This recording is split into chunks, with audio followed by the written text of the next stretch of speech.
اعوذ باللہ من الشیطان اللعین الرجیم، بسم اللہ الرحمن الرحیم۔ ناظرین کرام، السلام علیکم ورحمۃ اللہ وبرکاتہ۔ میں ہوں آپ کا میزبان زرقام اعظمی۔ حوزہ معصومہ قم نبا فاؤنڈیشن کی جانب سے منعقد کیے گئے نبا انٹرنیشنل کوئز کمپٹیشن میں آپ سب کا استقبال کرتے ہیں۔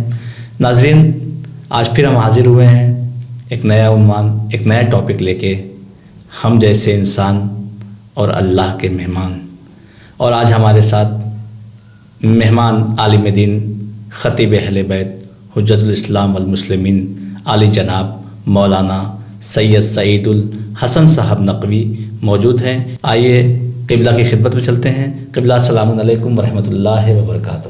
علیکم السلام ورحمۃ اللہ وبرکاتہ۔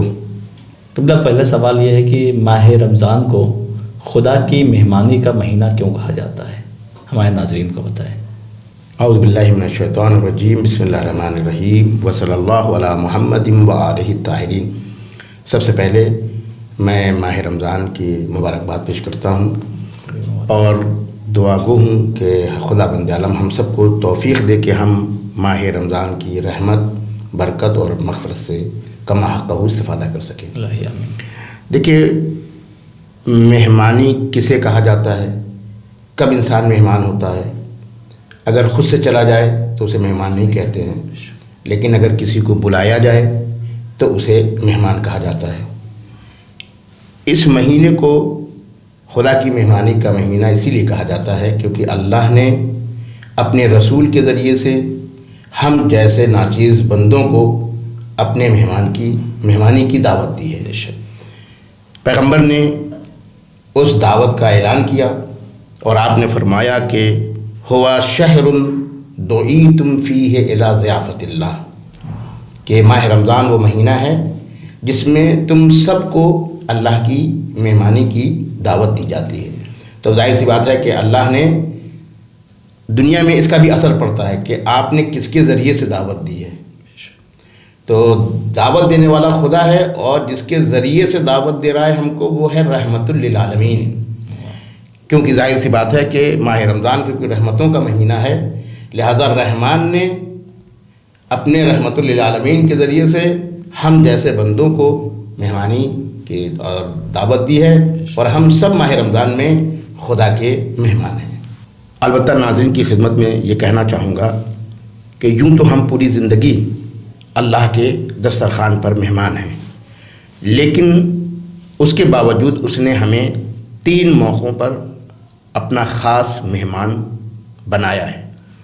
عرفہ کی زبان میں جو ہم اس کے عمومی دسترخوان پر مہمان ہیں وہ دعوت رحمانیہ کہلاتی ہے، لیکن جو اس کی خاص دعوت ہے جیسے کہ ماہ رمضان کی، تو اس کو وہ کہتے ہیں ضیافت رحیمیہ یا رحیمیہ دعوت کہتے ہیں، یعنی اس پر خاص دعوت دی گئی ہے۔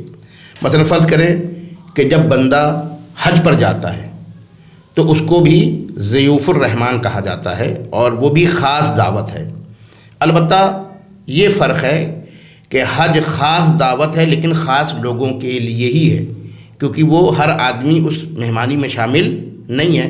وہی اس مہمانی میں شامل ہو سکتا ہے جو مستطیع ہو، جس کے پاس اتنے پیسے ہوں کہ وہ حج کے لیے جا سکتا ہو۔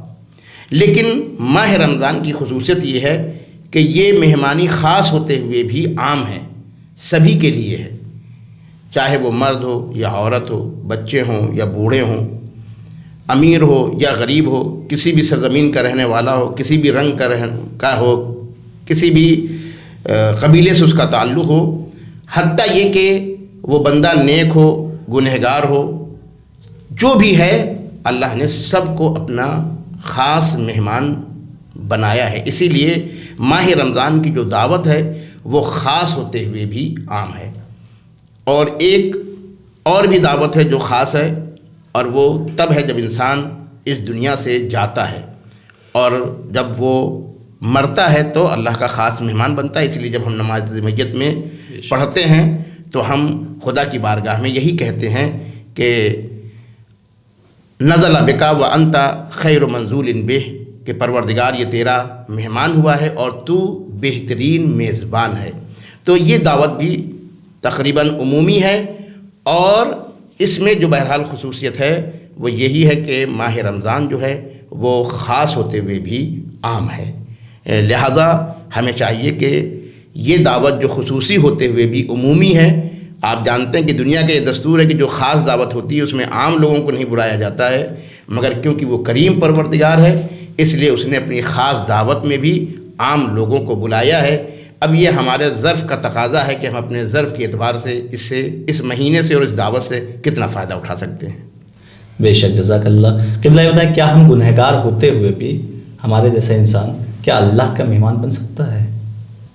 دستور میں ہم کو یہ دیکھنا ہوگا کہ دنیا میں کیا دستور ہے اور ہمارے دین کا بھی کیا دستور ہے مہمانی کے بارے میں۔ مثلا فرض کریں کہ ہمارا دین جب عام لوگوں کو دعوت دیتا ہے کہ وہ اپنے یہاں کسی کو مہمان بلائیں، تو کیا وہ یہ دیکھتا ہے کہ وہ سامنے والا کون ہے، کیا ہے؟ یا اگر وہ ہمارا مہمان ہے تو اب ہمارا دین بھی یہی کہتا ہے اور دنیا میں بھی تقریباً یہی بات ہے کہ جب بھی کوئی انسان کسی کا مہمان بنتا ہے تو ہم اس کے سماجی سٹیٹس کو نہیں دیکھتے ہیں، ہم یہ نہیں دیکھتے کہ آنے والا جو ہے وہ کون ہے، کس طبقے سے اس کا تعلق ہے، وہ مثلاً ہمارا مخالف ہے یا ہمارا حامی ہے۔ اگر وہ مہمان بن جاتا ہے تو ہم بہرحال مہمان کی حیثیت سے اس کا احترام کرتے ہیں، اس کی عزت کرتے ہیں اور اس کا خیال رکھتے ہیں۔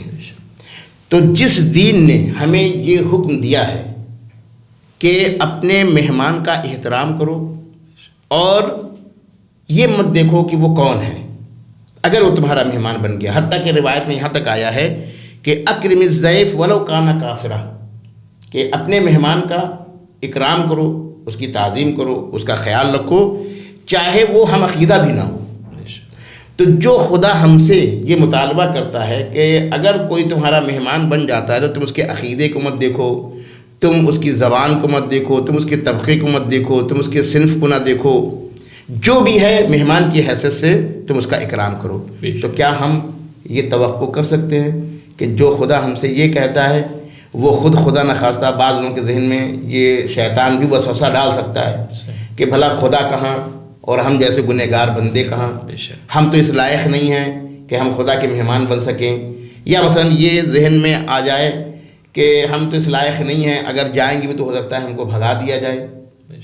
تو جو خدا کہتا ہے کہ اگر ہم عقیدہ بھی نہیں ہیں تو تم اس کو قبول کرو اور اس کا احترام کرو، تو یہ کیسے ہو سکتا ہے کہ وہ کوئی گنہگار بندہ آئے اور وہ اس کو وہاں سے بھگا دے، یا وہ بندہ کہ جس کے اندر کچھ کمیاں ہیں، کچھ نقائص ہیں، کچھ عیوب ہیں، تو اس کی بنیاد پر جو خدا اپنے عام بندوں کو یہ حکم دیتا ہے تو ظاہر سی بات ہے کہ وہ کریم پروردگار ہوتے ہوئے کبھی بھی اپنے در سے کسی گنہگار کو بھی نہیں بھگائے گا، کیونکہ جو مہمان ہوتا ہے اس کی اپنی ایک حیثیت اور شخصیت ہوتی ہے۔ بے شک، سبحان اللہ، جزاک اللہ۔ ناظرین، بڑھتے ہیں اپنے اگلے سوال کی جانب، اور قبلہ سے اگلا سوال ہے کہ دین اسلام میں مہمان کو کس نظر سے دیکھا گیا ہے؟ دین اسلام میں خود مہمان کا جو عنوان ہے وہ محترم ہے۔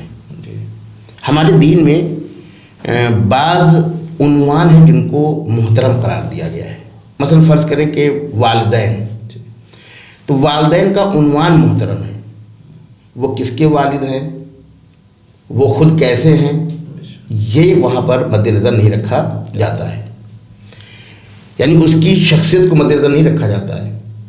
والدین کی حیثیت سے جو عنوان ہے وہ کیا ہے، محترم ہے۔ اسی طریقے سے ہمارے دین میں مہمان کا جو عنوان ہے وہ بھی کیا ہے، محترم ہے۔ کیونکہ یہ عنوان محترم ہے اسی لیے جو مہمان ہے وہ کیسا ہے، کیا ہے، ہم وہاں پر وہ نہیں دیکھتے ہیں، وہ اسی لیے نہیں دیکھتے ہیں کیونکہ خود یہ عنوان محترم ہے۔ اسی لیے ہمارے دین میں مہمان کو اس نگاہ سے دیکھا گیا ہے کہ جب وہ کسی کے یہاں آتا ہے تو وہ رحمت پروردگار کا مظہر بن کر کے آتا ہے۔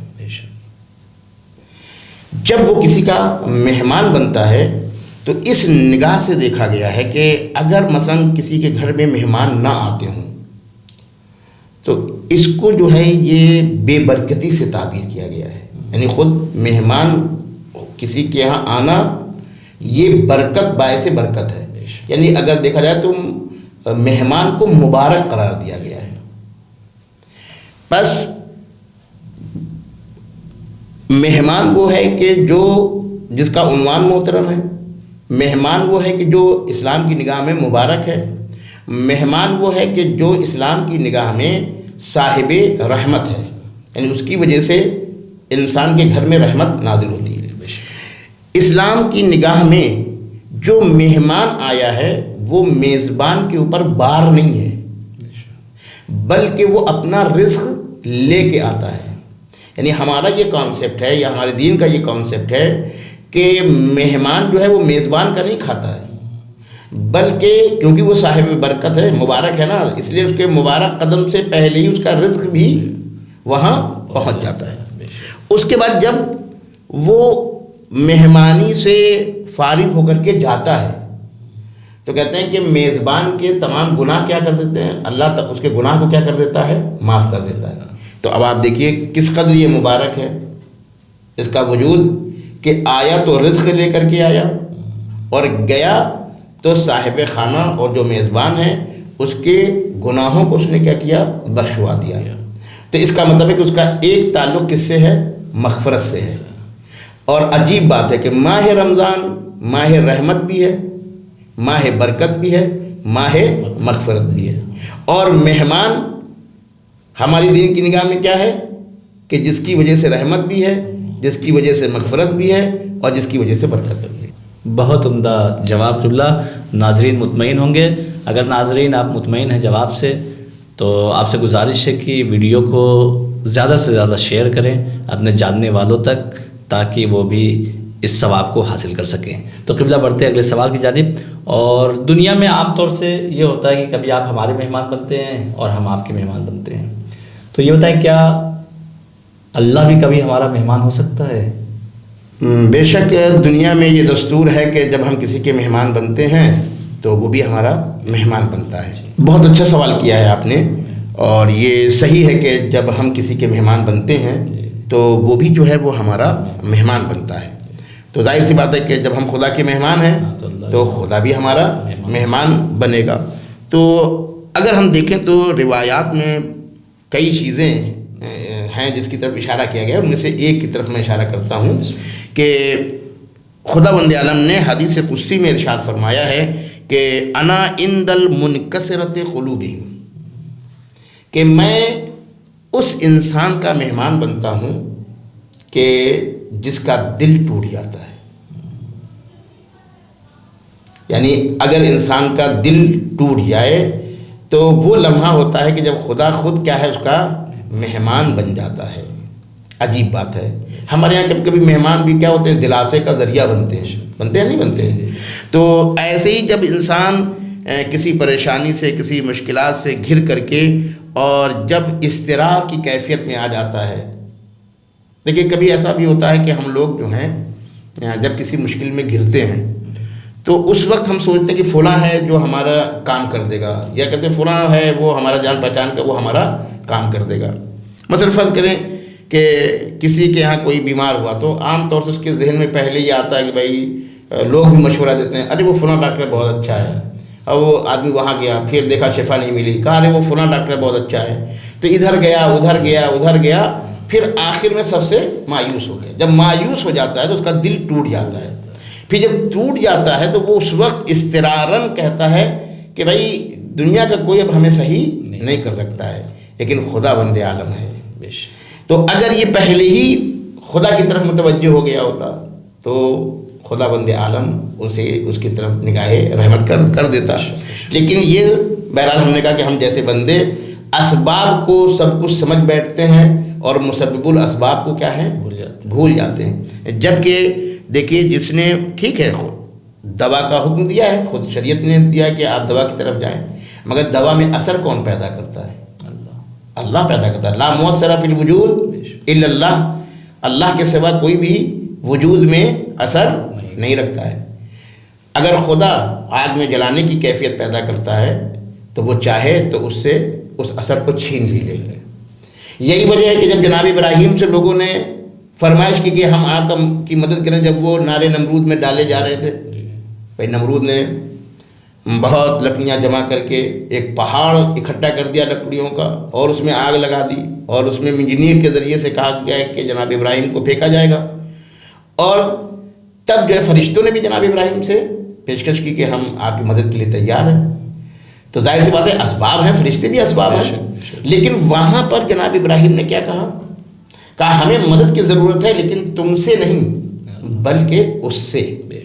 تو اب دیکھیں یہاں پر کیا ہوا کہ یہ وہ کیفیت ہے انکسار کی، یعنی ہم سب سے ٹوٹ کر کے اب ہم سبب کو کچھ نہیں سمجھ رہے ہیں، اور مسبب الاسباب کی طرف ہم کیا ہو گئے، متوجہ ہو گئے کہ بس وہی ہے جو ہمارے حالات کو کیا کر سکتا ہے، بدل سکتا ہے۔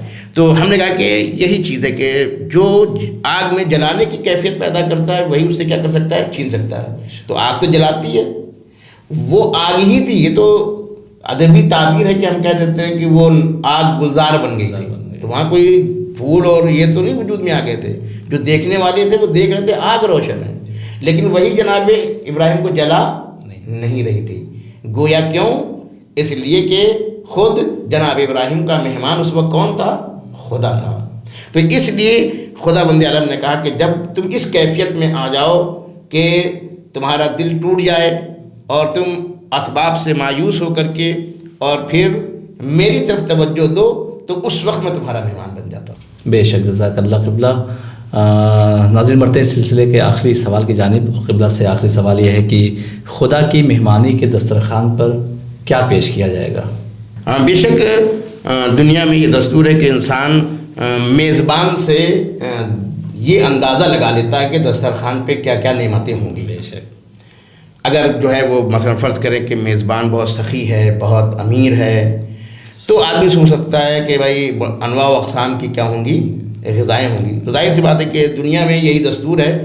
اب خدا سے بڑا تو کوئی نہیں ہے۔ اب وہ خدا اگر ہمیں دعوت دے رہا ہے، دیکھیے مہمانی میں بہت سی چیزیں مد نظر رہتی ہیں، مثلا کس کو دعوت دی جا رہی ہے، کون دعوت دے رہا ہے، کیسے وہاں جانا ہے، کیا تیاری کرنی ہے، وہاں کیا کیا ہوگا۔ تو اب میں یہ کہہ سکتا ہوں کہ دعوت جو دینے والا ہے وہ رب العالمین ہے۔ اب ظاہر سی بات ہے کہ جب وہ دعوت دے گا تو اپنی حیثیت کے اعتبار سے دے گا، اور پھر ویسے ہی وہ کیا کرے گا، انتظام کرے گا۔ اسی لیے اگر آپ دیکھیں گے تو روایت میں ماہ رمضان کے بارے میں ملتا ہے کہ ایسا دسترخوان سجایا گیا ہے، ایسا دسترخوان سجایا گیا ہے کہ جس میں ہر طریقے کی نعمتیں جو ہیں وہ کیا ہیں، موجود ہیں۔ معصوم کی اگر ہم تعبیر دیکھیں تو آپ فرماتے ہیں کہ علیہا ما لا رأت عین ولا سمعت اذن ولا خطر علی قلب بشر ولا یقعد علیہ الا الصائمون۔ معصوم کہتے ہیں کہ ماہ رمضان کے دسترخوان پر اللہ نے ایسی نعمتیں سجائی ہیں کہ جس کو کسی آنکھ نے دیکھا نہیں ہے، کسی کان نے سنا نہیں ہے، کسی کے ذہن میں وہ نعمتیں آ نہیں سکتی ہیں، یعنی ان کے تصور سے کیا ہیں، بالا تر ہیں۔ مگر اس میں ایک شرط بھی لگائی گئی ہے کہ اس دسترخوان سے ہر انسان فائدہ نہیں اٹھا سکتا ہے۔ کہتے ہیں کہ لا یقعد علیہ الا الصائمون، اس دسترخوان پر نہیں بیٹھے گا مگر وہی شخص کہ جو روزہ دار ہے، کیونکہ ماہ رمضان ماہ روزہ بھی ہے، تو جو روزہ رکھے گا وہ اس دسترخوان پر کیا ہے، بیٹھے گا۔ اس لیے آپ دیکھیں کہ اس دسترخوان پر جو ہے آپ کو صرف مادی غذائیں مت دیکھیں کہ جو افطار میں ہے، جو سحری میں ہے، اگرچہ آپ دیکھیں تو ماہ رمضان میں جتنی نعمتیں مادی اعتبار سے بھی انسان کھاتا ہے کسی مہینے میں نہیں کھاتا ہے۔ بے شک، جو عام دنوں میں لوگوں کو نصیب نہیں ہوتا، جو غذائیں نصیب نہیں ہوتی، وہ سب ماہ رمضان میں اس کو کیا ہوتی ہیں، نصیب ہوتی ہیں۔ تو بہرحال یہ مادی اعتبار سے ہے، لیکن ایک بات میں کہنا چاہوں گا، یہ مادی غذا بھی مادی نہیں رہتی، بلکہ اس کے اندر بھی ایک روحانی کیف پایا جاتا ہے جو عام دنوں میں نہیں ہوتا ہے۔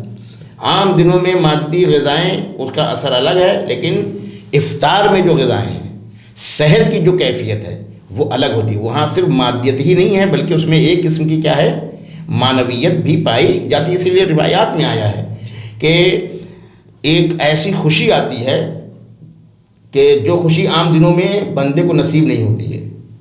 ایک افطار کے وقت اور ایک سحر کے وقت، یعنی خاص خوشی. تو گویا خود دیکھیے مہمانی کا ایک مقصد تو یہ بھی ہوتا نا کہ آنے والا خوش ہو جائے. تو آپ یہ دیکھیے کہ عجیب بات ہے کہ افطاری کے وقت بھی کہہ رہا کہ ایک خاص خوشی نصیب ہوتی ہے اور سحر کے وقت بھی ایک خاص کیا ہے خوشی نصیب ہوتی ہے. لیکن اس کے علاوہ جو انواع و اقسام کی ہیں، شب قدر بھی اسی مہینے میں ہے. آپ دیکھیں کہ قرآن کا نزول بھی اسی مہینے میں ہے. انسان کی جو تقدیر ہے طے ہوتی ہیں وہ بھی اسی مہینے میں ہے. توبے کا دروازہ جو کھلتا ہے وہ اسی مہینے میں ہے. استغفار، دعا، نماز، روزہ اور نیکیاں، صلہ رحم، دوسروں کی مدد، نہ جانے کتنی ڈشیں ہیں جو مادی اور معنوی ہیں جو اللہ نے سجا رکھی ہیں. جہنم سے پروانہ، پھر آپ دیکھیں کہ نجات، اور اس کے بعد پھر آخر میں عید.